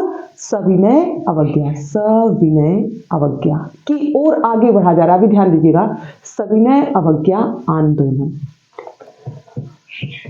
अब आप मुझे एक बात बताइए, सविनय अवज्ञा का मतलब क्या होता है? विनय पूर्वक अवज्ञा करना, विनय पूर्वक अवज्ञा करना, विनय पूर्वक अवज्ञा करना। इसका मतलब क्या हुआ? विनय पूर्वक अवज्ञा करने का मतलब क्या हुआ जी? हुआ ये कि आप गिलास का पानी ले जाइए, कांची गिलास का, और मम्मी के सामने पट से छोड़ दीजिए, टूट गया। कहेंगे उन्हें गिर गया गलती से, बहुत क्या करें, हाथ कांप रहा था तो गिर गया। तो आपने बदमाशी की ना, लेकिन कैसे? विनम्रता से। तो यही काम ये लोग भी करते थे। जैसे अंग्रेज कुछ कहते थे ये करना है, हम माफी चाहते हैं, हम आपका ये काम नहीं कर पाएंगे, हमको बहुत मुश्किल होगी करने में, हमारे पैर में बहुत दर्द हो रहा है। क्या किया इन्होंने? अवज्ञा किया, बात नहीं मानी। लेकिन कैसे? विनय पूर्वक। ये नहीं कि हम नहीं करेंगे, हमारे पैर दर्द हो रहा है, नहीं, विनम्रता से। तो इसी को कहा गया सविनय अवज्ञा। आपकी बात नहीं मानेंगे लेकिन विनम्रता से अपनी बात कहेंगे, विनय पूर्वक आपकी बात हम नहीं मानेंगे। तो ये रहा सविनय अवज्ञा आंदोलन। ये कब होता है? तो आप लिख लेंगे 1930 में। अब 1930 की कहानी में आगे बढ़ते हैं। तो हम शुरू कर रहे थे 31 जनवरी 1930 से। ठीक, 31 जनवरी 1930 को गांधी जी इरविन को एक पत्र लिखते हैं। गांधी जी इस समय यहाँ के वायसराय थे। गांधी जी इरविन को एक पत्र लिखते हैं कि इरविन महोदय, हम आपको मतलब कुछ मांगे रखी थी जिसे 11 सूत्री मांगे कहते हैं। क्या कहते हैं? 11 सूत्री मांगे। 11 सूत्री मांगे। ये 11 सूत्री मांगे क्या, इसको देखिएगा आप, मैं समझाती हूँ आपको, नहीं मतलब समझिएगा। कुछ मांगे ऐसे लाइन से कि ये कर दीजिए, टैक्स हटा दीजिए, हमें छोड़ दीजिए राजनीतिक कैदियों को, मतलब कई मांगे ऐसी करके गांधी जी अपनी 11 सूत्री मांगे देते हैं अंग्रेजों के सामने। इरविन को एक पत्र लिखते हैं कि हमारी इन मांगों को मानिए, यदि आप हमारी इन मांगों को नहीं मानेंगे तो हम नमक कर, और जिसमें सबसे पहले नंबर 1 पे था नमक कर कानून का उल्लंघन करेंगे और सविनय अवज्ञा पूरे भारत में चलाएंगे। ठीक। अब ये नमक कर, पहले आप ये समझिए कि नमक कर क्यों लगाया गया, क्यों नमक को गांधी जी ने चुना, किसी और को चुन लेते। चीनी, चाय पत्ती, वैसे भी भारत वाले चाय बहुत ज्यादा पीते हैं। गर्मी पड़ रही, बहुत गर्मी पड़ रही है तो चाय, ठंडी पड़ रही है तो चाय, सर दर्द तो चाय, पेट दर्द तो चाय। हमारे यहाँ तो हर मर्ज की दवा हो गई है चाय। सुबह चाय, शाम चाय, मैं भी बहुत पीती हूँ, ऐसा नहीं कि मैं नहीं पीती। तो गांधी जी ने नमक को क्यों चुना? क्योंकि गांधी जी का ये मानना था कि नमक अमीर गरीब हर कोई प्रयोग करता है, नमक हिंदू मुस्लिम हर कोई प्रयोग करता है, नमक हर समुदाय, हर जाति, हर धर्म, हर वर्ग के थाली में है। तो नमक के लिए सब एक साथ लड़ेंगे। अमीर छोड़ेगा नहीं, गरीब छोड़ेगा नहीं, हिंदू आपस में नहीं, हिंदू और मुस्लिम आपस में नहीं लड़ेंगे कि तुम्हारा है तुम लड़ो। जैसे मंदिर बनवाइए, सारे हिंदू खुश, मुसलमान नहीं खुश। मंदिर तोड़वाइए, सारे मुसलमान खुश, हिंदू नहीं खुश। तो कुछ ऐसा चुनिए जिसपे सब एक साथ, जैसे मैंने भी देखिए ऐसा ही किया। अगर मैं मैथ पढ़ाती तो मैथ वाले बच्चे देखते, होम साइंस वाले नहीं देखते। अगर मैं होम साइंस पढ़ाती तो होम साइंस वाले बच्चे देखते, मैथ नहीं। पर मैंने क्या चुना? मैंने सोशल साइंस और साइंस चुना है। साइंस होम साइंस वाले भी पढ़ते हैं और मैथ वाले भी पढ़ते हैं, सोशल साइंस साइंस वाले भी पढ़ते हैं और मैथ वाले भी पढ़ते हैं और होम साइंस वाले भी पढ़ते हैं। तरह चलाक थे या मैं गांधी जी की तरह चलाक हूँ? हम दोनों की बुद्धि सेम है। तो गांधी जी ने नमक इसीलिए चुना था क्योंकि नमक के लिए पूरा भारत एक साथ एकत्रित होता है। ठीक। तो गांधी जी इरविन के सामने अपनी 11 सूत्री मांगे रखते हैं और इरविन मतलब एज ए अल्टीमेटम कहते हैं ना, ये काम मान लो, नहीं मानोगे तो फिर ये काम भाई देख लेना, फिर हमारा दोस्त मत देना, आना माना दोस्त बुढ़िया भरोस, हम पहले बता देते हैं, छुट्टी। लेकिन इरविन ने गांधी जी के पत्र का कोई संतोषजनक उत्तर दिया ही नहीं। इरविन नया नया आया था भारत में ना, इरविन को गांधी जी के बारे में पता नहीं था। इरविन को लगा कोई ऐसे ही होगा, दे दिया पत्र, तो हटाओ नहीं देखेंगे। इरविन ने गांधी जी के पत्र का कोई जवाब नहीं दिया और गांधी जी इनफॉर्म बल्लेबाजी करते हैं। गांधी जी कहते हैं कि ठुकरा के मेरा पत्र मेरा इंतकाम देखेगा। अब समय आ गया है तुम्हें मेरी मतलब दिखाने में क्या कर सकता हूं भारत में। तुमने मुझे हल्के में ले लिया, अब मैं दिखाता हूं। और गांधी जी उस वक्त कहते हैं कि जिन्होंने ठुकरा दिया मुझे मेरा वक्त देखकर, कसम खाता हूं एक दिन वक्त ऐसा लाऊंगा कि मुझसे मिलने आएंगे मेरा वक्त लेकर। और अभी आगे आपको पता चलेगा कि गांधी जी बिल्कुल ऐसा ही करते हैं। और इस समय एक और गांधी जी का कोट है, मैं यहाँ लिखना चाहूंगी। गांधी जी ने कहा है, आप भी लिखिएगा जब आएगा एग्जाम में, आपको अच्छे मार्क्स दिलवाएगा। गांधी जी ने कहा कि मैंने रोटी मांगी थी, मैंने घुटने टेक कर रोटी मांगी थी, मुझे पत्थर मिला। घुटने टेक कर या रोटी मांगी थी, बात एक ही है। मैंने रोटी मांगी थी, मुझे पत्थर मिला। मैंने रोटी मांगी थी, बदले में मुझे पत्थर मिला।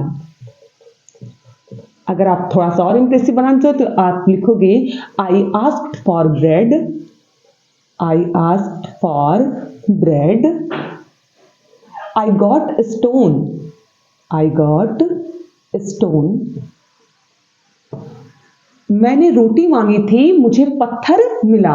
इंतजार की घड़ियां अब समा, द वेट इज एंडेड। अब इंतजार करने का समय नहीं है, अब भारत में आंदोलन शुरू करना है। तो बात कंफर्म हुई। बात हमने क्या कहा? हमने कहा सविनय की शुरुआत कहां से हुई? 31 जनवरी 1930 को गांधी जी इरविन को पत्र लिखते हैं कि आप हमारी इन बातों को मानिए, अन्यथा हम पूरे भारत में सविनय अवज्ञा प्रारंभ करेंगे। इरविन गांधी जी के पत्र का कोई उत्तर नहीं देता, उसे लगता है कोई मामूली होगा, क्या पत्र देना, हटाओ, निगलेक्ट कर देता है। गांधी जी को ये बात सहन नहीं हुई। गांधी जी ने सीधे से कहा कि ठुकरा के मेरा पत्र मेरा इंतकाम देखेगा। और वही हाल है कि आज आपको हम हल्के में ले रहे हैं, आप बताते हैं आपको। आइए आप पटियां चलते हैं हम। और गांधी जी अब यहाँ से एक लाइन बोलते कि मैंने रोटी मांगी थी, मुझे पत्थर मिला, इंतजार की घड़ियां अब समाप्त हुई। और इसी के साथ गांधी जी सविनय अवज्ञा के लिए आगे बढ़ते हैं। तो कैसे बढ़ते हैं, वहां पे चलते हैं हम।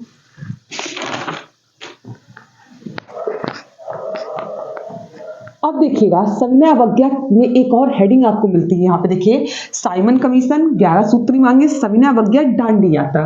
तो गांधी जी की जो सविनय अवज्ञा शुरू हुआ था, गांधी जी सबसे पहले अपने साबरमती आश्रम से, कहाँ से,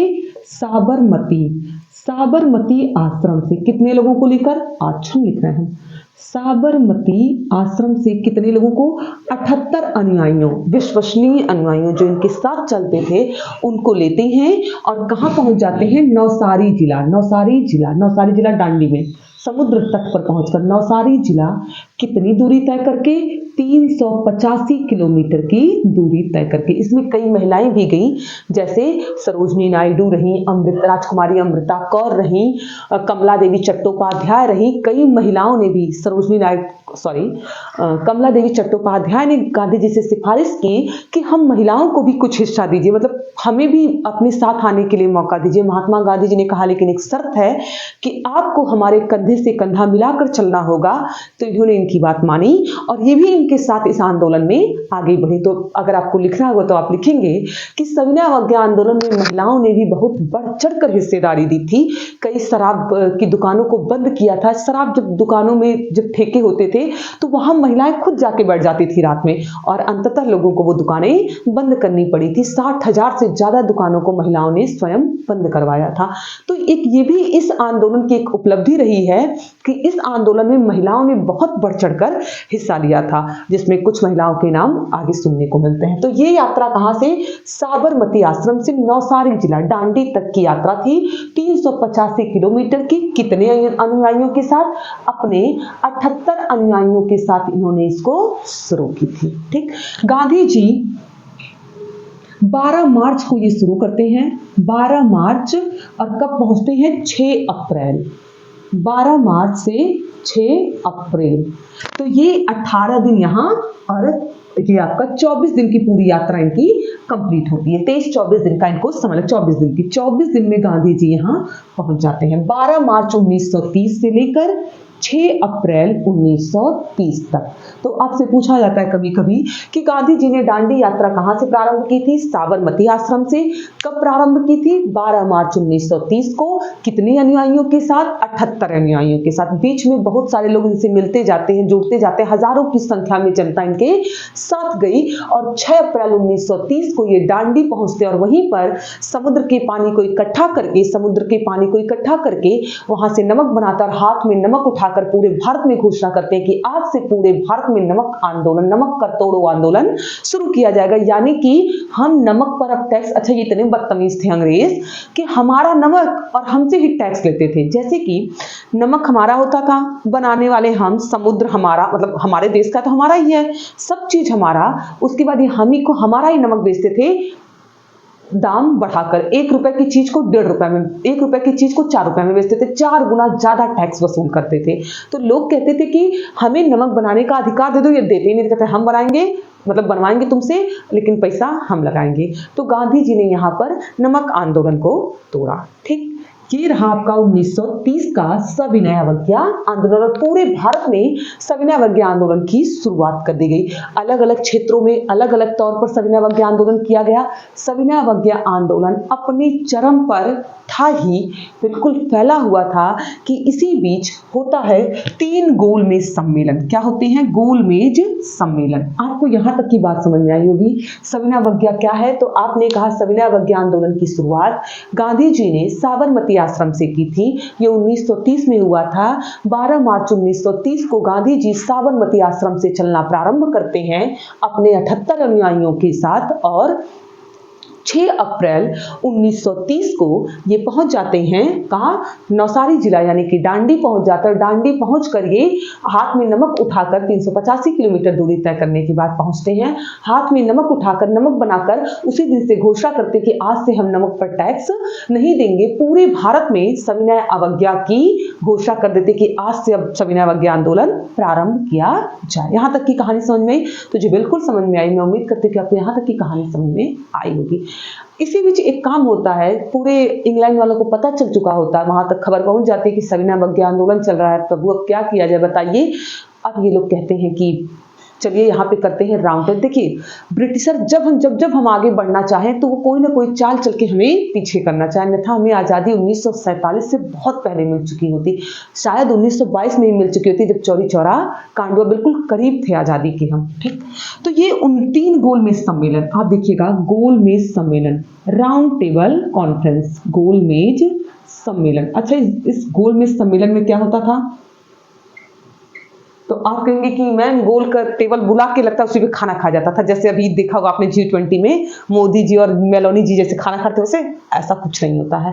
गोलमेज सम्मेलन एक राउंड टेबल होता है, मतलब राउंड टेबल इसको कॉन्फ्रेंस कहा गया क्योंकि यहाँ पे बैठ के सब बात करते थे, मतलब विषय, मतलब अपने चर्चे किए जाते थे कि कैसे कैसे देश में एक बैठक बुलाई जाती थी देशों की, इसे कहा गया गोलमेज सम्मेलन। ठीक, तो पहला जो गोलमेज सम्मेलन था, पहला गोलमेज सम्मेलन ये कहाँ हुआ था?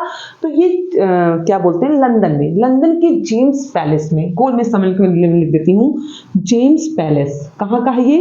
लंदन का, लंदन के जेम्स पैलेस में। इसका उद्घाटन किसने किया था? आप बस जानिएगा, जॉर्ज पंचम। किसने? जॉर्ज पंचम। अध्यक्षता किसने की थी? रैमजे मैकडोनाल्ड ने। इसके अध्यक्ष कौन है? तीनों गोलमेज सम्मेलनों के अध्यक्ष रहे रैमजे मैकडोनाल्ड।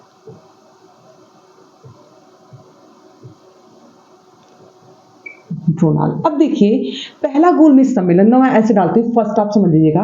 पहला गोलमेज सम्मेलन नवंबर 1930 से जनवरी 1931 तक चलता है। पहला गोलमेज सम्मेलन नवंबर 1930 से जनवरी 1931 तक चलता है और भारत की अलग अलग पार्टियों को बुलाया गया था कि सभी आइए, सभी बात करिए, बात किया जाएगा कि भारत में कैसे शासन व्यवस्था को चलाना है। आइए मानते हैं आपको कैसे संविधान बनाना, क्या करना, आइए तो सही। सब यहाँ जाते हैं, लेकिन कांग्रेस का एक भी बंदा, कांग्रेस ने सविनय अवज्ञा गोलमेज सम्मेलन का बहिष्कार किया। क्यों? क्योंकि ये सविनय अवज्ञा आंदोलन, कांग्रेस वाले कहते हैं हम नहीं आएंगे, हम तुम्हारा बहिष्कार करते हैं। अब लंदन में बात पहुंचती है कि कांग्रेस नहीं आई, अब वहां वाले कहते हैं कि बिना कांग्रेस के सम्मेलन कैसे? क्योंकि उनको ये बात पता थी कि कांग्रेस यानी भारत यानी कांग्रेस। उस समय कांग्रेस भारत के एक बड़े भूभाग का नेतृत्व कर रही थी अकेले खड़ी होके। तो अब वो इधर से बुलाते हैं, अरे गांधी जी चले आइए ना। गांधी जी कहते हैं नहीं आएंगे, तुम लोग बहुत बात से मुड़ जाते हो, अब कोई भरोसा नहीं, हम नहीं आएंगे। तो कहते हैं अरे आइए, गांधी जी कहते हैं नहीं। तो अंग्रेज कहते हैं, ब्रिटेन वाले, कि कोई शिकवा अगर हो, कोई शिकायत अगर हो तो हमसे कहिए ना, छोड़िए उन सबों को, हमसे गिला करो, हमसे मिला करो, आ जाइए। गांधी जी कहते किसी कीमत पे नहीं, जितनी शिकायत जितनी शिकवा सब रखो साइड पे, सब गए तेल लेने, हम आने वाले नहीं। अब काम बिगड़ता है। अब जितने ब्रिटिश अधिकारी थे सब इरविन को फोन करते हैं, अरे तुम क्या कर दी गांधी जी के साथ? अरे तुमको पता नहीं, गांधी हैं, पूरे भारत को इकट्ठा कर देंगे, तुमको छोड़ेंगे, तुमको कहीं का नहीं छोड़ेंगे, क्या हो? तो ये कहते हैं कि एक बार पत्र लिखे थे, हम उनकी बात माने नहीं। अरे बाप रे, इतनी बड़ी गलती कर गए, गांधी के पत्र को नहीं माना तुमने। अरे बुलाओ जल्दी बुलाओ, बैठक करो, बुलाओ, अगर वो नहीं आएंगे तो गोलमेज सम्मेलन हो ही नहीं पाएगा, उनका यहाँ आना जरूरी है। तो इसीलिए अब इरविन लगातार गांधी जी को मैसेज, अरे मिल लीजिए, एक कॉल उठा लीजिए। गांधी जी कहते कुछ नहीं, एक दिन आए थे तुम्हारे यहाँ, कहे थे ना कि ठुकरा के मेरा पत्र, मेरा इंतकाम देखोगे, देखो तुम्हारी क्या हालत। और ऊपर से उनके ऊपर लगातार दबाव बने कि बुलाओ, कुछ भी कह के द्वितीय गोलमेज सम्मेलन में आने चाहिए। अब लगातार प्रयासों के बाद टीवी सप्रू और MR जयकर, भारत के थे दोनों लोगों के, इनकी मध्यस्थता के बाद गांधी जी मिलने के लिए तैयार हो जाते हैं। तो आपको बताती हूँ मैं, 5 मार्च 1931 को होता है गांधी इरविन समझौता। क्या होता है? गांधी इरविन समझौता 5 मार्च 1931 को होता है। आप एक काम करिए, यहां तक लिख लीजिए, फिर हम आगे गांधी इरविन समझौता को ऊपर से लिखते हैं, ठीक है?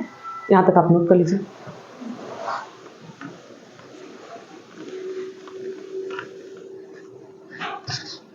देखिएगा, हम बात कर रहे थे गांधी इरविन समझौता की, तो ये कब होता है?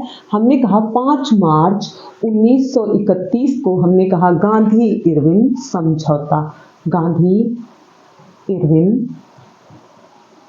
समझौता, गांधी जी कहते हैं जब इरविन लगातार बुलाते हैं, आइए आइए प्रभु मिल लीजिए, मिलना है, तो गांधी जी कहते हैं अब आया ऊंट पहाड़ के नीचे। अब तक तो बड़ा उड़ रहे थे, जो दिनों पत्र लिख भेजे थे तब तो कौनो जवाब नहीं दिए थे। तो ये कहते अरे हम नहीं जान रहे थे आपको, हम तो कोई ऐसे ही सोच के पत्र नहीं लिखे, हमको नहीं पता था कि आप इतने बड़े हैं, मिल लीजिए। तो गांधी जी और इरविन के बीच समझौता होता है, कुछ बातें, कुछ मुद्दे कहे जाते हैं और गांधी जी इरविन भी अपनी कुछ बातें कहते हैं कि आप आंदोलन वापस ले लेंगे, आप हिंसा नहीं करेंगे, आप द्वितीय गोलमेज सम्मेलन में भाग लेंगे, ऐसी कुछ शर्तें इरविन रखते हैं और गांधी जी भी अपनी कुछ शर्तें रखते हैं कि हम विनय पूर्वक अभी भी अवज्ञा करेंगे, आप नमक पर टैक्स नहीं लगाएंगे, हम अपना नमक स्वयं बनाएंगे और आपने जितने, सबसे इंपॉर्टेंट लाइन बोल रही हूं मैं, जितने राजनीतिक कैदियों को बंदी बनाया है आप उन्हें रिहा कर देंगे। इरविन कई बातों को मान लेता है और कुछ बातों को नकारता भी है। ठीक, इसी में आपने एक बात हमेशा बचपन से सुनी होगी शायद कि अगर गांधी जी चाहे होते तो भगत सिंह को फांसी नहीं होती। आप सबने एक लाइन सुनी होगी, अरे गांधी जी चाहे ही नहीं, अगर गांधी जी चाहे होते तो भगत सिंह को फांसी नहीं होती। वो इसी की बात है, क्योंकि गांधी जी ने कहा था, मैं कहता हूं कि आप सभी राजनीतिक कैदी का मतलब होता है कि वो कैदी जिन्होंने हिंसा का मार्ग नहीं अपनाया, अहिंसात्मक रूप से आंदोलन किए हैं, जिन्हें आप बस ऐसे ही उठा के जेल में डाल दिए, उन सबको आप, किसी की जान नहीं मारे हैं, उन सबको आप रिहा कर देंगे। भगत सिंह के द्वारा हत्या की गई थी सैंडर्स की, तो उन्होंने, इरविन ने इन बातों को माना और पूरा भारतवर्ष ये कहता है कि शायद अगर उस दिन, क्योंकि इरविन की अपनी जरूरत थी, लोग कहते हैं ना कि जब लोहा गर्म हो तो चोट करिए, इरविन उस समय झुका था। अगर उस समय महात्मा गांधी ये कह दिए होते कि आप भगत सिंह को नहीं छोड़ेंगे तो हम द्वितीय गोलमेज सम्मेलन में नहीं जाएंगे, तो शायद भगत सिंह जी को फांसी नहीं होती। लेकिन एक मुद्दा ये भी है कि गांधी जी ने एक बार कहा था कि मैं चाहता हूं कि आप इनकी फांसी पर एक बार विचार कीजिए और इन्हें कम से कम सजा दीजिए। इरविन ने इस बात से इनकार कर दिया। इरविन ने कहा कि ऐसा नहीं होगा, जिन्होंने किसी की जान नहीं मारी मैं उनको छोड़ दूंगा, लेकिन जिन्होंने हमारे अधिकारियों की जान ली है मैं उन्हें नहीं छोड़ सकता। और इसीलिए भगत सिंह को फांसी हो जाती है, जिसकी वजह से गांधी जी को भारत में काफी अपमान, काफी अवहेलना भी झेलना पड़ा, क्योंकि उस समय सबको यही लगा था कि अगर गांधी जी चाह देते तो हमारे देश के सपूत, वीर सपूत, भारत मां के लाल भगत सिंह को फांसी नहीं होती। तो ये रहा गांधी इरविन समझौता। दोनों ने अपनी अपनी मांगे रखी और इसके बाद आता है सितंबर 1931 को देखिएगा, पहला गोलमेज सम्मेलन आपने कहा 1930 से 1931, नवंबर 1930 से जनवरी 1931। दूसरा गोलमेज सम्मेलन हम यहाँ लिखते हैं सितंबर 1931 को, यहाँ लिख देते सेकेंड गोलमेज सम्मेलन, द्वितीय गोलमेज सम्मेलन है। ठीक, द्वितीय गोलमेज सम्मेलन कब होता है? सितंबर 1931 को। गांधी जी इसमें जाते हैं, यहीं पे गांधी जी को अधनंगा फकीर कहा गया। गांधी जी गए द्वितीय गोलमेज सम्मेलन में, गांधी जी गए। अब ध्यान दीजिए, जैसे ही गांधी जी वहां गए, यहां आंदोलन कमजोर पड़ने लगा, क्योंकि जब गांधी जी को वहां बुला के ब्रिटिश अधिकारियों ने देश में बिल्कुल धुआंधार तरीके से आंदोलन को कुचलने, सबको मारे, बेटियां, बच्चे, माँ, मतलब जो गर्भवती महिलाएं थी उनको मारा गया और छोटे छोटे बच्चों को मारा गया, महिलाओं को मारा गया, मतलब हर तरह से हर हथकंडा अपना के उन्होंने सविनय अवज्ञा आंदोलन को दबाने की कोशिश की। और गांधी जी जब द्वितीय गोलमेज सम्मेलन में वहां पहुंच कर रहे थे कि द्वितीय गोलमेज सम्मेलन में गांधी जी फिर जाते हैं और द्वितीय गोलमेज सम्मेलन में गांधी जी जब वहां से वापस आ जाते, जब सबको खुद स्वयं लड़ते हुए देखते हैं, तो वहां पे कोई बात नहीं बनती है। गांधी फिर वापस लंदन से भारत वापस लौट आते हैं। इसी बीच अंग्रेजों ने क्या किया, यहाँ पर ब्रिटिश अधिकारियों ने 16 अगस्त 1932 को सांप्रदायिक पंचाट यानी कि पृथक निर्वाचन की बात सुनते ही गांधी जी ने कहा कि इस तरह से हिंदू मुस्लिम तो बाद में बटेंगे, पहले भारत की जो हिंदू ही हैं वो स्वयं अपने आप में कई जातियों में बट जाएंगे और अगर अपने में ही हम इतने धर्म इतनी जातियों में बट जाएंगे तो फिर अंग्रेजों से छुटकारा पाना हमारे लिए बहुत मुश्किल हो जाएगा। तत्काल गांधी जी इनको समय देकर, उस समय गांधी जी अरवदा जेल में थे, 21 दिन के भूख हड़ताल पर बैठ जाते हैं। गांधी जी को मनाने के लिए राजेंद्र प्रसाद जी और ये लोग मिलकर बिचवाई करते हैं और इसके बाद 24 दिसंबर 1932 को पूना में, जेल में ही, उस समय गांधी जी जेल में ही थे, पूना में ही एक समझौता होता है जिसे पूना समझौता या पूना पैक्ट कहा जाता है, जो किसके किसके बीच हुआ था, तो गांधी जी और भीमराव अंबेडकर के बीच। बिचवाई में मदन मोहन मालवीय जी थे और डॉक्टर राजेंद्र प्रसाद, यही लोग मना के ले गए थे गांधी जी को और अंबेडकर जी को। इन दोनों लोग ये तो हस्ताक्षर नहीं करते क्योंकि ये जेल में थे, इनकी तरफ से मदन मोहन मालवीय जी हस्ताक्षर करते हैं और अंबेडकर जी अपना हस्ताक्षर करते हैं और इस तरह से बात आगे, मतलब सीट उट बढ़ा के आपको ये कहानी यहीं तक समझनी है, ठीक। इसके बाद ये हमारा गोलमेज, इसके बाद तीसरा गोलमेज सम्मेलन होता है। एक सेकंड रुकिएगा।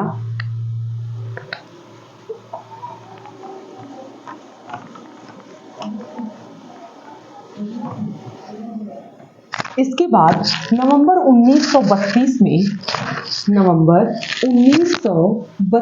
में तृतीय गोलमेज सम्मेलन होता है, थर्ड राउंड टेबल होता है, तृतीय गोलमेज सम्मेलन। आप समझ जाएंगे, मुझे सब पता है। तृतीय गोलमेज सम्मेलन, इसका कोई मतलब नहीं था, मतलब हमारे लिए नहीं है, बहुत था, पर हमें अभी इसमें भी कांग्रेस नहीं जाती है, एक ही बार गई थी, केवल दूसरे में, ठीक। इसके बाद ये सारी चीजें भारत में कई बीच में घटनाएं हुई, अगस्त प्रस्ताव, वैगल योजना, कई आएंगी जो कि आपको नहीं पढ़ना है। आपके लिए एक चीज और है कि मार्च 1942 में हम बिल्कुल अंतिम पड़ाव पर हैं, हमारी कहानी को हम समापन देने, फाइनल टच देने जा रहे हैं जी, कि मार्च 1942 को भारत में एक मिशन आता है जिसका नाम रखा गया क्रिप्स मिशन। क्या रखा गया? Cripps mission. क्यों? क्योंकि जो इसके अधिकारी थे उस समय, भारत के युद्ध मंत्री हुआ करते थे, स्टैफर्ड क्रिप्स। क्या नाम था इनका पूरा? Stafford Cripps, Stafford Cripps. ये एक मिशन लेके भारत में आते हैं। इनको कहा गया क्यों? क्योंकि ये मैं 1942 की बात कर रही हूँ, 1939 में द्वितीय विश्व युद्ध शुरू हो गया था, फिर इनको भारतीयों की जरूरत पड़ रही थी और ये भारतीयों को फिर कहते कि आइए, भारतीय कहते अच्छा 1914 में जब बुलाए थे प्रथम विश्व युद्ध में, कहे थे कि उसके बाद आपको शक्ति देंगे, आज़ादी देंगे, ये देंगे, वो देंगे। क्या दिए आप तो मुकर गए। कुछ किए थे? कुछ किए तो नहीं, हम आपका इंतजार करते रह गए, काटी रात हमने सालों पर तुम आए नहीं, वही वाली हाल हो गई, तो हम क्यों आपका साथ दे, नहीं देंगे। तो ये लगातार अगस्त प्रस्ताव, वैगल योजना भेजते रहे कि जाओ मनाओ, जाओ मनाओ, जाओ मनाओ। उसी में से एक क्रिप्स महोदय आए थे अपने मंत्रियों को लेकर भारतीयों को मनाने के लिए। इन्होंने कहा कि आप द्वितीय विश्व युद्ध में हमारा काम कर दीजिए, हमारा साथ दे दीजिए, आजाद होने के बाद अब आप लोग अपना संविधान बना लीजिएगा, हम आपकी मदद करेंगे। ठीक, तो क्या माने? क्योंकि अब तक 1942 तक हिंदू मुस्लिम अलग हो चुके थे, मुसलमान पाकिस्तान मांग रहे थे और भारत तो खैर आज़ादी ही मांग रहा था उस वक्त तक। तो ये लेके जाते हैं, कहते हैं हिंदू मतलब हमारे पक्ष से कि आप मान जाइए, उधर मुसलमान आप मान जाइए। तो मुसलमानों ने तो बस एक ही राग अलाप रखा था, पाकिस्तान। तो कहते हैं कि मानेंगे, तो उधर जिन्ना कहते हैं, उधर से जिन्ना कि पाकिस्तान देंगे। तो कहते हैं बताइए, द्वितीय विश्व युद्ध में साथ दे दीजिए, आज़ादी कहते हैं बताइए पाकिस्तान देंगे।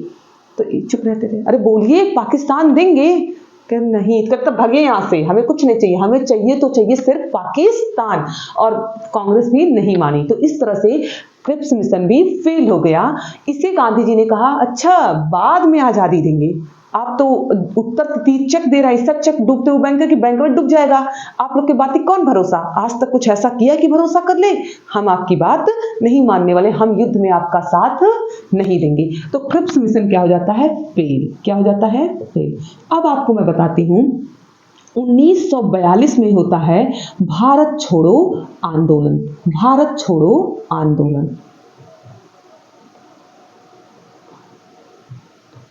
भारत छोड़ो आंदोलन 1942 के वर्धा अधिवेशन में भारत छोड़ो आंदोलन का प्रस्ताव पारित किया गया और पूरे देश में, जैसे अभी कल भारत छोड़ो आंदोलन चलाना है, एक रात पहले ही 0R ऑपरेशन चलाया गया और गांधी जी सहित कई बड़े नेताओं को गिरफ्तार कर लिया गया। पर उसके बाद भी पूरे देश में भारत छोड़ो आंदोलन चला और अंततः हमने भारत की जनता को आज़ादी 1947 में दिलाई गई। तो ये रही आपकी पूरी कहानी 1 मिनट आप रुकिएगा, हम पूरी कहानी को फिर से रिवाइज करते हैं और बड़े मजेदार तरीके से कैसे हमने किया था मैं आपको समझाने की कोशिश करती हूँ। आप देखिए, आप लोगों के पास 2 मिनट टाइम होगा।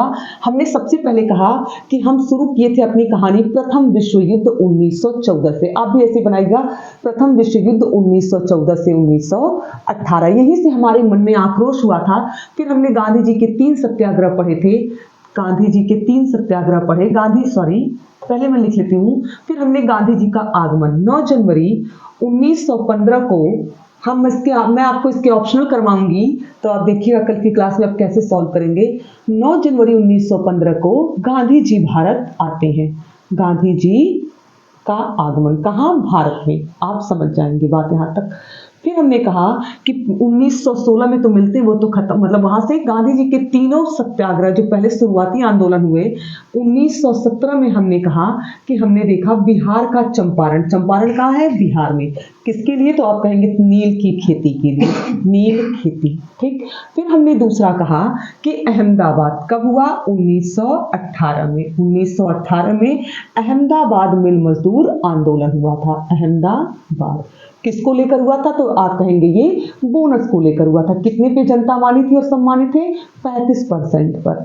फिर तीसरी बात हमने कहा कि 1918 में खेड़ा आंदोलन होता है गुजरात में। कहाँ है ये? गुजरात में। किसको लेकर होता है? कर को लेकर होता है, कर माफी के लिए होता है ये।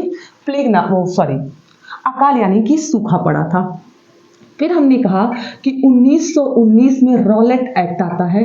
1919 में रॉलेट एक्ट को हमने देखा, बिना अपील, बिना वकील, बिना दलील का कानून कहा हमने। इसे काला कानून भी कहा गया। और ये क्यों था? ये भारत वालों की शक्तियों को प्रतिबंधित करने के लिए लाया गया। ठीक। फिर हमने क्या कहा?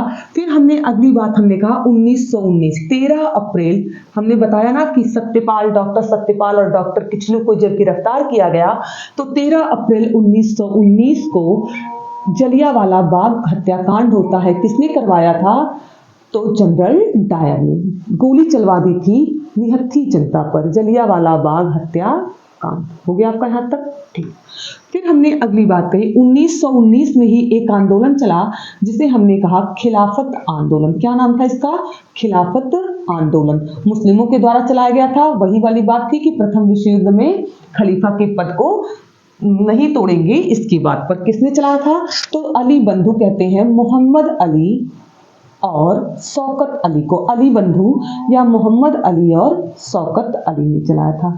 ठीक। यहाँ तक हमारा हुआ। फिर हमने कहा कि 1920 में असहयोग हुआ। 1920 में क्या चला? असहयोग। देखिए, हमने इतनी पढ़ाई की है कि हमारे मार्कर की इंक भी खत्म हो गई है। आप लोग 1 सेकंड रुकिए, मैं इंक दूसरा मार्कर यूज कर लेते हैं। 1920 में असहयोग आंदोलन। तो क्या असहयोग आंदोलन एक ही जगह चला? हमने कहा बिल्कुल नहीं, देहाती आंदोलन के रूप में भी चला। देहाती आंदोलन क्या था? गिरमिटिया मजदूरों ने चलाया था। नाई धोबी बंद आंदोलन असहयोग के तहत ही देहाती आंदोलन पढ़ा था हमने। देहाती आंदोलन किसने चलाया था? गिरमिटिया मजदूरों में, जो फिजी में काम करते थे उनको कहा गया गिरमिटिया मजदूर। गिरमिटिया मजदूरों ने क्या आंदोलन चलाया था? तो नाई धोबी बंद। वहां के नाई और धोबी काम करना बंद कर दिए थे, जिससे नाई धोबी बंद आंदोलन चलाया गया। ठीक। फिर यहाँ पे किसान आंदोलन भी चलाया गया। किसान आंदोलन किसने कहा था? बाबा रामचंद्र ने। अवध के किसानों ने चलाया था। अवध के किसानों ने, बाबा रामचंद्र इसका नेतृत्व कर रहे थे। बाबा रामचंद्र। ठीक। फिर हमने कहा जी आंध्र प्रदेश के जंगलों में भी आंदोलन चलाया गया, जिसका किसने किया था? अल्लूरी सीताराम राजू ने। अल्लूरी सीताराम राजू ने। कहां पर? आंध्र प्रदेश में। आंध्र प्रदेश में, आंध्र प्रदेश के जंगलों में। ठीक है, खेती को लेकर अल्लूरी सीताराम राजू ने। इन्हें 1924 में फांसी दे दी गई। तो ये असहयोग आंदोलन के कुछ पॉइंट्स हमने देखे। ठीक। फिर हम कहा 3 फरवरी 1922 को गोरखपुर में चौरी चौरा कांड का क्या होता है? चौरी चौरा कांड। कहाँ? गोरखपुर। ये कहाँ है? उत्तर प्रदेश का एक जिला है। चौरी चौरा कांड आप लिखेंगे गोरखपुर उत्तर प्रदेश में। यहाँ पे इन लोगों ने क्या किया? तो इन लोगों ने एक पुलिस चौकी में आग लगा दिया।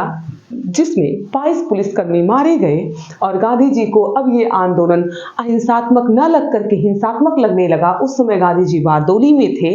उन्हें 10 फरवरी को एक खबर मिलती है और 22 फरवरी को गांधी जी असहयोग को वापस ले लेते हैं। फिर वही लाइन जो मैंने आपसे कही थी कि यही बगल के हमारे फैजाबाद के ही, गोरखपुर के बगल के ही फैजाबाद है, तो यही के एक अशफाक उल्लाह खां जी ने एक लाइन कही कि कसली है कमर अब तो कुछ करके दिखाएंगे, आज़ाद ही हो लेंगे या तो मर के दिखाएंगे। उन्होंने कहा कि आपको, सबने कहा कि आपको ये वापस नहीं लेना चाहिए था और आप अचानक अकेले फैसला कैसे ले लिए। तो यहाँ तक की बात हमने की थी 1919, सॉरी ये है 1919। इसके बाद हमने कहा, उसके बाद आता है 1920। 1920 में हमने क्या किया, तो एक और आंदोलन चला था 1919 का खिलाफत आंदोलन। हमने कहा ये जो खिलाफत आंदोलन है ये मुस्लिम लीग के द्वारा चला गया, मुस्लिमों के द्वारा, मुस्लिम लीग के द्वारा नहीं, सॉरी, अली बंधु, शौकत अली और मोहम्मद अली, अली बंधु, इनके अली बंधु ने चलाया था। तो कौन कौन थे, एक शौकत अली और दूसरा मोहम्मद अली। हमने यहाँ पे बात की थी कि शौकत अली और मोहम्मद अली ने क्यों चलाया था, तो ये जो वर्साय की संधि में जो तुर्की के खलीफा के पद को खत्म कर दिया गया था उसी के तहत ये आंदोलन चलाया गया। फिर हमने कहा 1920 में, सॉरी ये 1922 तक तो हम आ चुके ना, एक सेकंड हम उल्टे जा रहे हैं, 1922 तक तो हम आ चुके थे और फिर हम उल्टे चलते चले जा रहे हैं। 1920 तक, 1922 में गांधी जी ने चौरी चौरा के बाद वापस ले लिया चौरी चौरा कांड। चौरी चौरा कांड होता है, गोरखपुर में होता है और इसके तहत गांधी जी इसको असहयोग को वापस ले लेते हैं। ठीक, यहाँ तक की हमारी कहानी होती है कंप्लीट। 1922 में 4 फरवरी को चौरी चौरा कांड होता है, गांधी जी असहयोग को वापस ले लेते हैं। इसके बाद आता है साइमन कमीशन। भारत में क्या आता है, साइमन कमीशन। साइमन, इतने देर से लगता है पढ़ाते पढ़ाते, अब बताते बताते अब दिमाग वापस उल्टे जा रहा है सब चीज़ों को। साइमन कमीशन 7 सदस्यों का एक कमीशन था। जब कब आता है ये भारत आता है 1928 में, फरवरी 1928 को साइमन कमीशन भारत आता है। इसको श्वेत कमीशन भी कहा गया। भारतीयों ने इसका विरोध इस आधार पर किया कि आप कानून हमारे लिए बना रहे हैं तो इसमें भारतीय सदस्य कोई क्यों नहीं है, इसलिए हम इसको नहीं मानेंगे। और नारा लगाया गया Simon go back, Simon go back, Simon वापस जाओ। साइमन गो बैक का नारा लगाया गया। जगह जगह लोगों ने इसके लिए विरोध प्रदर्शन किए। लखनऊ में पंडित जवाहरलाल नेहरू ने, बंबई में भी किया गया। और जैसे ही ये साइमन कमीशन लाहौर पहुंचता है वहां पर लाला लाजपत राय ने इनका डटकर विरोध किया। इसी बीच सैंडर्स ने लाठीचार्ज करवा दी जिसमें लाला लाजपत राय की मृत्यु हो जाती है। मैंने एक कोट किया था लाइन की कि लाला लाजपत राय कहते हैं कि मेरे ऊपर गिरने वाली एक एक लाठी का बदला लिया जाएगा। ये जो मेरे ऊपर लाठियां गिर रही हैं ये अंग्रेजी हुकूमत के ताबूत में कील का काम करेंगी। और ऐसा कह के आगे हम फिर बढ़ते हैं।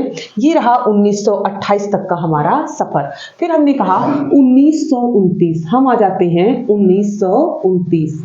1929 के लाहौर अधिवेशन। कौन सा अधिवेशन, लाहौर अधिवेशन। 1929 का लाहौर अधिवेशन क्या होता है यहाँ पर, तो हमने कहा था यहीं पर ये लोग मांग करते हैं पूर्ण स्वराज की। किसकी मांग, पूर्ण स्वराज की। लाहौर अधिवेशन की अध्यक्षता पंडित जवाहरलाल नेहरू करते हैं और 31 दिसंबर 1919 की रात में रावी नदी के तट पर तिरंगा फहराकर इन्होंने पूर्ण स्वराज की मांग की। और इतना ही नहीं बल्कि 26 जनवरी 1930 को पूर्ण स्वतंत्रता दिवस के रूप में घोषित किया। कब किया था, 26 जनवरी 1930 को। ये सारे फैक्ट आप याद रखिएगा। 26 जनवरी 1930 को पूर्ण स्वतंत्रता दिवस, पूर्ण स्वतंत्रता दिवस, पूर्ण स्वतंत्रता दिवस के रूप में घोषित किया था।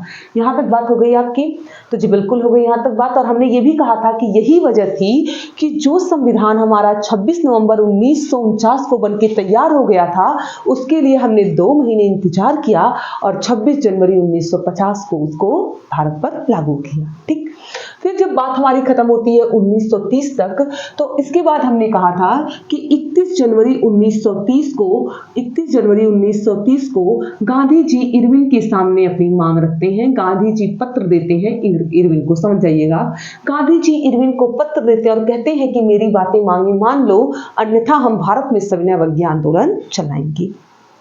इरविन गांधी की बातें नहीं मानता और गांधी जी कहते हैं कि ठुकरा के मेरा पत्र, मेरा इंतकाम देखोगे। अब देखो हम क्या करते हैं पूरे भारत में।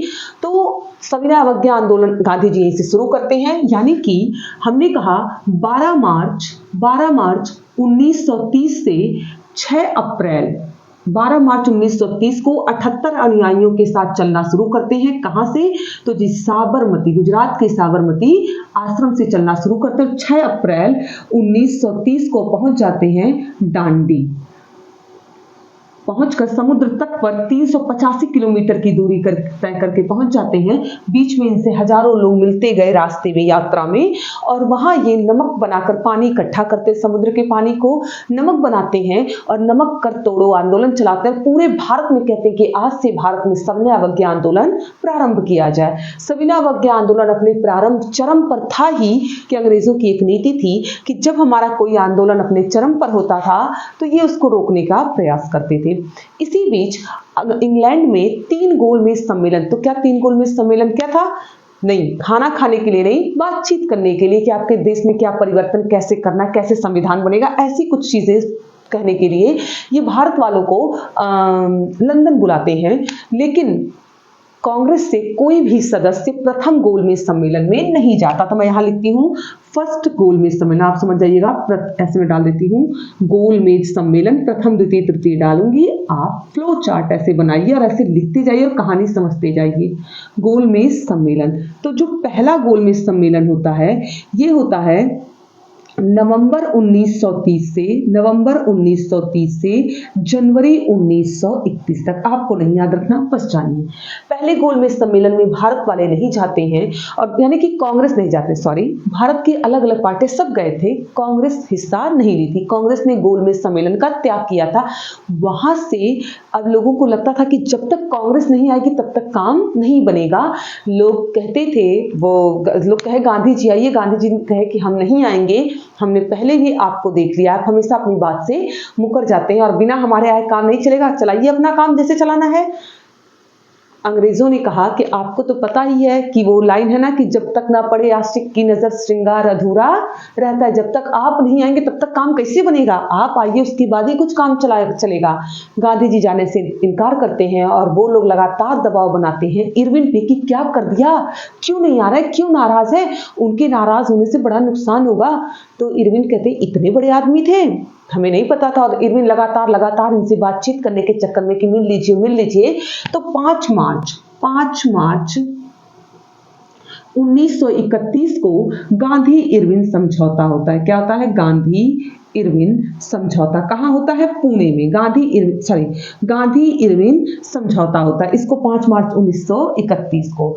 इसमें गांधी जी अपनी कई मांगे रखते हैं, इरविन अपनी कई मांगे, दोनों मांगों को दोनों पक्ष सहमत होता है। और इरविन की एक मांग ये भी थी कि आप द्वितीय गोलमेज सम्मेलन के लिए लंदन जाएंगे। गांधी जी कहते हैं ठीक है। गांधी जी द्वितीय गोलमेज सम्मेलन के लिए लंदन जाते हैं। द्वितीय गोलमेज सम्मेलन कब होता है? सितंबर, यहां मैं सेकंड डाल रही हूं, आप समझ लीजिएगा, सितंबर 1931 में द्वितीय गोलमेज सम्मेलन। गांधी जी जाते हैं, वहां सभी अपनी अपनी बात रखते हैं, किसी बात पर कोई हल नहीं निकलता है, गांधी जी वापस आ जाते हैं। जब गांधी जी वापस आते हैं तो वापस आने के बाद देखते हैं कि यहां आंदोलन धीमा पड़ चुका था।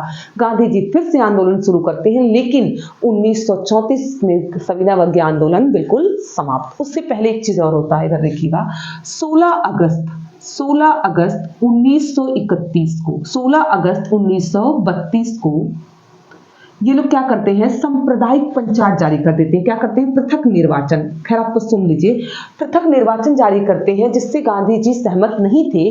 गांधी जी यरवदा जेल में उस समय होते, तुरंत भूख हड़ताल पर बैठ जाते कि हम नहीं मानेंगे। तो इसी के तहत 24 दिसंबर को, किस दिन को? 24, एक सेकंड रुकेगा, इसी के तहत 24 दिसंबर को